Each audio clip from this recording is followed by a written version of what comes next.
کہاں سے آ گئے ہیں؟ کوئی 30 سال پہلے تو ان کا کوئی تذکرہ نہیں تھا۔ ہاں، افغانستان میں طالب علموں کو طالبان کہہ دیا جاتا تھا، اس پہلو سے تو وہ موجود تھے، لیکن طالبان ایک سیاسی یا عسکری قوت کی حیثیت سے کیسے گزر رہا ہے، اس کے لیے ذرا سرسری سے آپ کو جائزہ لینا ہوگا افغانستان کی تاریخ کے پچھلے 30-35 سالوں۔ افغانستان میں آپ کو معلوم ہے کئی سو سال سے ایک بادشاہی نظام چل رہا تھا، اور اکثر و بیشتر بڑا اطمینان کے ساتھ چل رہا تھا، امن کے ساتھ چل رہا تھا۔ اگرچہ افغانستان کے جو دیہی علاقے تھے ان میں رہنے والوں کی جو اکثریت، عظیم اکثریت ہے، وہ بڑی شدید مذہبی انداز کی تھی، نماز، روزہ اور اس پردہ، حجاب، یہ ان کے کلچر میں شامل ہے۔ یوں سمجھیے کہ یہ مذہب ہونے کا پہلو بعد میں آتا ہے، ان کے کلچر کا جزء ہے۔ لیکن یہ ہے کہ جو بڑے شہر تھے، خاص طور پر کابل، وہ پوری طرح ویسٹرنائز ہو چکا تھا بادشاہ کے نام کے تحت۔ جب شاہ ظاہر شاہ آئے تھے ایک دفعہ پاکستان، ان کے ساتھ ان کی بیگم بھی تھی ملکہ، اور وہ سکرٹ پہنے ہوئے تھے، ٹانگیں ان کی ننگی تھی، تو لوگ بڑے حیران ہوئے تھے، افغانستان، افغان بادشاہ کی بیگم جو ہے افغان ملکہ اس لباس میں۔ لیکن واقعہ یہی ہے کہ کابل جو ہے پورے طور پر ویسٹرنائز تھا، اکثر و بیشتر وہاں بھی جو لوگ نچلے طبقات میں تھے ان کے اندر ظاہر بات ہے کہ مذہب کا وہ جو کلچر ہے ان کا وہ موجود تھا۔ اس کیفیت میں ایک سڈن چینج آئی جب سردار داؤد خان نے تختہ الٹا ظاہر شاہ کا، اور ان کی لیننگز جو ہیں، رجحان جو ہیں، وہ روس کی طرف زیادہ تھے، لیکن یہ کہ وہ کوئی خالص نظریاتی کمیونسٹ نہیں تھے۔ اس کے بعد آپ کو یاد ہوگا یکے بعد دیگرے کئی قتل ہوئے۔ سردار داؤد کو کسی نے قتل کیا، پھر اس کو کسی اور نے قتل کیا، پھر کسی اور نے قتل کیا، اور اس کے بعد آخر میں کیا ہوا کہ روسی فوجیں اور کرمل جو تھا اس کے ساتھ روسی فوجیں آ گئی۔ تو یہ جو ایک تبدیلی ہوئی ہے، اس کے خلاف جو ہے اسلامی قوتوں کی طرف سے ریزنٹمنٹ آئی، اس لیے کہ اگرچہ ان تبدیلیوں کے دوران کمیونزم جو ہے وہ کم سے کم جو شہری علاقے تھے افغانستان کے، اس میں مضبوط قدم جما چکا تھا۔ پارٹیاں دو تھیں، پرچم اور خلق، لیکن ان دونوں کے درمیان فرق وہی تھا جو رشین ریولیوشن میں مولشوکس اور بولشوکس کا تھا۔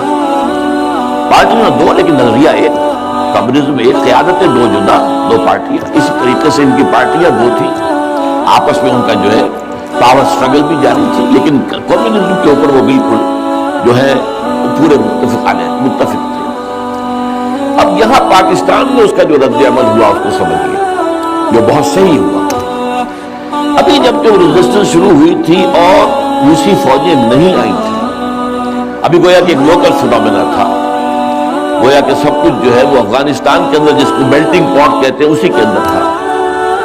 اس وقت بھی ظاہر بات ہے کہ کمیونزم کے خلاف مسلمانوں کے اندر اور مذہبی مزاج کے لوگوں کے اندر ایک رد عمل شروع ہوا، ریزسٹنس شروع ہوا، اور ان میں خاص طور پر کالجوں اور یونیورسٹیوں کے طلبہ کا حصہ بہت زیادہ تھا۔ یہ لوگ جو ہیں یا تو جماعت اسلامی کے زیر اثر تھے، اور یا زیادہ تر جو ہے الاخوان المسلمون کے زیر اثر تھے۔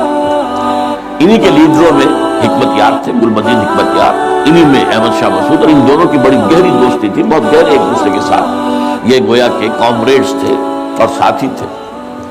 پھر استاد ربانی، عبد الرسول سیاف، اس قسم کے لوگ، ان لوگوں نے جو ریزسٹنس موومنٹ شروع کی، تو یہاں بھٹو صاحب نے اس وقت بالکل صحیح قدم اٹھایا۔ ان میں سے بعض لوگوں کو دعوت دی، وہ آئے دارالحکومت میں، بھٹو صاحب کے مہمان رہے، ان کی پیٹھ تھپکی کہ ٹھیک ہے کرو کوشش، اور یقیناً کچھ نہ کچھ جو ہے انہیں مدد بھی دی ہوگی، لیکن یہ کہ اس کے بارے میں مجھے معلوم کچھ نہیں ہے۔ اندازہ ہے کہ جب بلایا ہے، پیٹھ تھپکی ہے، اس لیے کہ ظاہر بات ہے ان کو معلوم تھا یہ کہ اگر جو ہے یہاں پر کمیونزم آ گیا اور خاص طور پر روس اگر قابض ہو گیا تو پھر اس کا اگلا قدم پاکستان ہے۔ گویا کہ جو صدیوں پرانا خواب ہے روسیوں کا، وہ زار کے زمانے کا خواب ہے کہ سائبیرین ریچ جو ہے وہ بہت ہی چاہتا تھا کہ کسی طریقے سے یہ افغانستان اور پاکستان کو رونگتے ہوئے اور وہ جو ہے بحیرہ عرب، عربین سی اور بحر ہند، انڈین اوشن کے گرم پانیوں تک پہنچا ہے۔ لہذا افغانستان میں قدم جم گئے تو ظاہر بات ہے کہ اس کے بعد اگلا ہدف جو ہے وہ پاکستان ہوگا۔ تو یہ صورتحال تھی کہ جس میں بھٹو صاحب نے جو قدم اٹھایا وہ بالکل صحیح تھا۔ بعد میں جب روسی فوجیں آ گئیں، اب ایک ریزسٹنس شروع ہوئی زبردست۔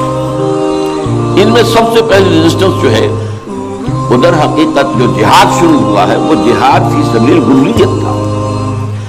اس کی بنیاد مذہبی نہیں تھی بلکہ آزادی، اس لیے کہ افغان قوم جو ہے وہ غلام رہنے کی عادی نہیں ہے، اس کے لیے ذہناً تیار نہیں، جذباتی طور پر تیار نہیں، یہ پوری تاریخ کی حقیقت ہے۔ چنانچہ اسی زمانے میں جب روس کے خلاف جنگ جاری تھی اور جہاد ہو رہا تھا افغانستان میں، تو مارگریٹ تھیچر ایک دفعہ آئی تھی پاکستان کے دورے پر، اور وہ طورخم پر جا کر انہوں نے خطاب کیا تھا کچھ لوگوں سے، جس میں بڑے تاریخی جملے مجھے آج تک یاد ہیں۔ We learned our lesson and the Russians will also soon learn their lesson۔ Afghanistan کے بارے میں ہم نے سبق سیکھ لیا تھا، ہم نے بار بار فوج کشی کی اور فتح کیا، لیکن اپنا قبضہ برقرار نہیں رکھ سکے۔ اسی طریقے سے بالفرض اگر روس نے قبضہ کر بھی لیا تو وہ یہاں رہ نہیں سکے گا۔ یہ سبق جو ہے ہم نے تو سیکھ لیا ہے، روسی بھی سیکھ لیا۔ بہرحال اس وقت جو صورتحال پیدا ہوئی اس میں ایک فیکٹر جو نیا آیا اس کو ذہن میں رکھیے۔ اس وقت پورے عالم اسلام میں احیاء اسلام اور نفاذ شریعت کا ایک جذبہ پروان چڑھ رہا تھا۔ یہ جذبہ شروع ہوا ہے کب؟ جب کہ کولونیل رول کا بستر طے ہونا شروع ہوا۔ یہ یورپین جو پاورز تھی انہوں نے اپنا بستر رول کرنا شروع کیا، تو جیسے جیسے مسلمان ممالک آزاد ہوئے ان کو یاد آیا، جیسے آدمی کو نیند سے اٹھے تو یاد آیا کہ میں نے کوئی خواب دیکھا تھا، یاد آیا کہ ہمارا بھی تو ایک نظام ہوتا تھا نا، یہ انگریزوں کے آنے سے پہلے یا ولندیزیوں کے آنے سے پہلے یا فرانسیسیوں کے آنے سے پہلے یا اطالویوں کے آنے سے پہلے یا اسپینیئرز کے آنے سے پہلے، یہ آخر ہمارا ایک نظام تھا، تو اب ہم اس نظام کو دوبارہ قائم کریں۔ یہ ایک جذبہ تھا، اگرچہ مبہم تھا، واضح نہیں تھا، اور یہ کہ آج کے دور میں اسلامی نظام کیا ہوگا، کیسے ہوگا، اس کے کوئی واضح تصورات نہیں تھے، لیکن جذبہ موجود تھا۔ اسی کو علامہ اقبال نے جو ہے ابلیس کی زبان سے کہلوایا ہے، وہ ابلیس کی مجلس شورا میں، کہ ہے اگر کوئی خطر مجھ کو تو اس امت سے ہے، نہ مجھے جمہوریت سے کوئی اندیشہ ہے، ہم نے خود شاہی کو پہنایا جمہوری لباس سے، تو ہم نے خود ہی اس کو لباس اڑا دیا ہے شاہی کو، اور اسے جمہوریت کا رنگ دے دیا ہے۔ وہ انڈیویجول ساورنٹی کی بجائے پاپولر ساورنٹی، کلیکٹیو ساورنٹی، وہ شرک جوگتو ہے، کفر جوگتو ہے، اور نہ مجھے اشتراکیت سے کوئی اندیشہ ہے۔ کب ڈرا سکتے ہیں مجھ کو اشتراکی کوچہ کر؟ ہاں ہے اگر کوئی خطر مجھ کو تو اس امت سے ہے جس کی خاکستر میں ہے اب تک شرار آرزو۔ یہ جو جذبہ تھا اور یہ جو طرف تھی، یہ اگرچہ پورے عالم اسلام میں تھی، لیکن کہیں بھی اس کی کوئی کامیابی کی صورت نظر نہیں آ رہی تھی۔ جذبہ بہت، اس وقت ایسا ہوا کہ جہاد افغانستان کو ایک تو اس جذبے نے سپورٹ کیا، اور یہ جذبہ کھنچ کر آیا کہ شاید ہاں افغانستان کے اندر اب یہ کام عملاً ہو جائے گا۔ اس لیے پوری دنیا سے لوگ آئے، والنٹیئرز آئے، انہوں نے جانیں دی، انہوں نے وہاں پر محنتیں کی، اپنے کوئی انڈونیشیا سے چلا آ رہا ہے، کوئی برما سے چلا آ رہا ہے، کوئی فلسطین سے چلا آ رہا ہے، کوئی فلپائن سے چلا آ رہا ہے، کوئی تھائی لینڈ سے چلا آ رہا ہے، کوئی سعودی عرب سے چلا آ رہا ہے، کوئی مصر سے چلا آ رہا ہے، کوئی لیبیا سے چلا آ رہا ہے، کوئی چچنیا سے چلا آ رہا ہے، یہ سارے لوگ آئے وہاں، اس لیے کہ جذبہ یہ کہا گیا کہ یہ جہاد فی سبیل اللہ ہے۔ میں واضح کر چکا ہوں کہ میرے نزدیک وہ جہاد فی سبیل اللہ نہیں تھا۔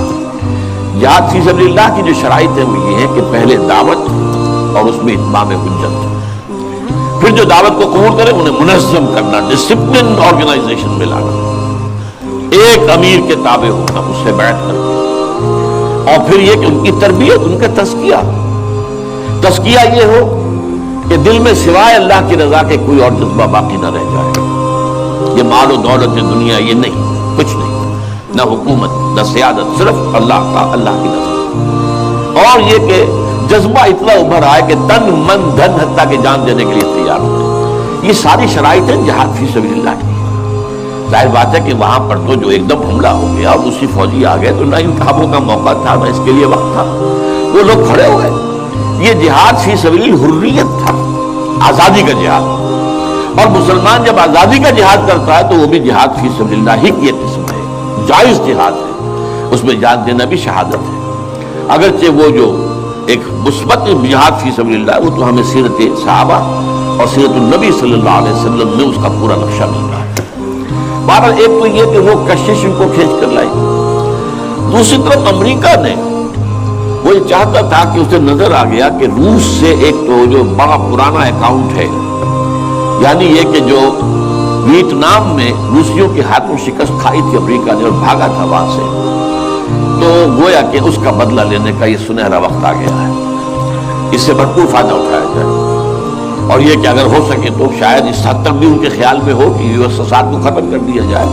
میرے خیال میں ایسا نہیں تھا، وہ یہ نہیں سمجھتے تھے کہ USSR ختم ہو جائے گا، لیکن یہ کہ بہت کمزور ہو جائے گا اور یہ کہ اس کی بلیڈنگ ہو جائے گی. اس کے لیے اس نے اس جہاد کا غلغلہ دوسروں سے بڑھ کر، مسلمانوں سے بڑھ کر جو ہے دنیا میں بلند کیا، اور ان جہادی لیڈروں کا کردار بنایا پوری دنیا میں، ان کی شخصیت کی امیجز بنائی. احمد شاہ مسعود کو دی لائن آف پنشیر پوری دنیا کے اندر اس کے بارے میں جو ہے وہ دھاک بٹھائی گئی تاکہ یہ لوگ زیادہ سے زیادہ لوگ آ جائیں، والنٹیئر مل جائیں. ہمارا آدمی تو کوئی نہیں مرے گا، ہم تو پیسے دیں گے اور ہتھیار دیں گے، مریں گے یہ مسلمان مریں گے، چاہے وہ افغان ہے چاہے باہر سے آنے والے ہیں. تو وہ جو غلغلہ جہاد کا تھا، اور اس میں گویا کہ ایک طرح سے امریکہ کے اس ایجنڈے کو نہ جانتے ہوئے نہ سمجھتے ہوئے گویا کہ لا علمی میں جو تقویت پہنچائی وہ ایسے لیڈروں نے جن میں بن لادن بھی ہیں. وہ جہاد کے لیے لوگوں کو کھینچ کر علم باری سے لے کر آئے. ان میں عبداللہ ابن عزام بھی تھے شہید رحمۃ اللہ علیہ. انہی میں عمر عبد الرحمن ہے جس وقت امریکہ کی جیل میں پڑے ہوئے. یہ سب لوگ کیا تھے؟ جہاد کے نام پر دنیا سے لوگوں کو لے کر آ رہے تھے، اور اس میں گویا کہ نہ جانتے ہوئے اننوئنگلی وہ امریکہ کے اعلی کار بن گئے. بہرحال اس میں نتیجہ جو نکلا، مجاہدین جب مجاہدین کو فتح ہو گئی، ظاہر بات ہے اس میں دونوں فیکٹر ذہن میں رکھیے، صرف مجاہدین کی سرفروشی اور جاں فشانی نہیں، امریکہ کے ہتھیار نے یقیناً اس میں ایک بڑا ڈیسائسو رول پلے کیا. خصوصاً تازہ ترین ہتھیار سٹنگر میزائل جو دنیا جانتی نہیں تھی وہ دے دیا. اور اصل میں جو روسی فوج جو ہے دل برداشتہ ہو کر بھاگی ہے، اس میں سٹنگر میزائل کا بہت بڑا دخل تھا، کیونکہ ان کا سب سے بڑا ہتھیار تھا جو وہ گن شپ ہیلی کاپٹرز لے کر آتے تھے. اور وہ ظاہر بات ہے جہاں پہاڑوں کے اوپر بھی مورچے لگائے ہوئے تھے وہاں ظاہر بات ہے ٹینک تو نہیں پہنچ سکتے تھے، کوئی اور بمباری کرنا مشکل تھی. تو یہ گن شپ اور بڑے جہازوں سے بہت نیچے آ کر بمباری بھی ممکن نہیں تھی. تو گن شپ ہیلی کاپٹر سے جو بمباری وہ کرتے تھے، فائرنگ کرتے تھے، وہ ان کا سب سے بڑا ہتھیار تھا. اور اس کو بالکل ختم کر کے رکھ دیا سٹنگر میزائل. کہ میزائل آپ نے داغا ہے تو وہ یہ نہیں ہے کہ ہدف سے اگر نہ لگے ہدف پر تو ادھر ادھر ہو جائے گا، نہیں، جدھر وہ ہدف جائے گا اس کا پیچھا کرے گا، اس کے پیچھے پیچھے جائے گا، جدھر وہ مڑے گا ادھر وہ مڑ جائے گا. درمال کفر ہے سودار، جیسے وہ کفر جو ہے جو رخ موڑ لے تم بھی رخ موڑ لو، اب وہ تباہ کر دیتا تھا کلسی پہ. تو یہ بہرحال جو بھی شکست ہوئی روس کو اور وہاں سے من چلا گیا، تو اس کے بعد امریکہ بھی فوری طور پر وہاں سے غائب ہو گیا. اس نے مجاہدین کے اندر گروپ بندی، باہمی کشاکش، یہاں تک کہ باہمی دشمنی کے بھی بیج بو دیے تھے. اور اس میں ISI بھی رول اس نے پلے کیا ہے. ISI یہ چاہتی تھی کہ یہاں کوئی ایک مضبوط ایسی حکومت نہ بن جائے کہ جس کو جو ہمارے پھر کنٹرول میں نہ رہے. لہذا ISI والوں کا جو بھی رول ہوگا نہیں صرف پاکستان کے لیے، لیکن یہ مجھ سے ایک مجاہدین لیڈرز میں سے ایک صاحب نے خود کہا کہ ہمیں لڑوایا ISI نے. میں نہیں کہہ سکتا کتنی اس میں درستی ہے اور کتنی غلطی ہے، لیکن امریکہ نے یہ کیا کہ لڑا کر ان کو بجائے اس کے کہ کوئی حکومت وہاں قائم کرواتا اور آرام کے ساتھ وہاں سے رخصت ہوتا، اس حکومت کو مستحکم کر کے، جیسے کہ وہ اپنا سر توڑ زور لگا رہا ہے عراق کے اندر کہ یہاں کوئی حکومت جو ہے وہ قائم ہو جائے، مستحکم ہو جائے، پھر یہاں سے ہم رفتہ رفتہ نکلے. وہ فوراً بھاگے.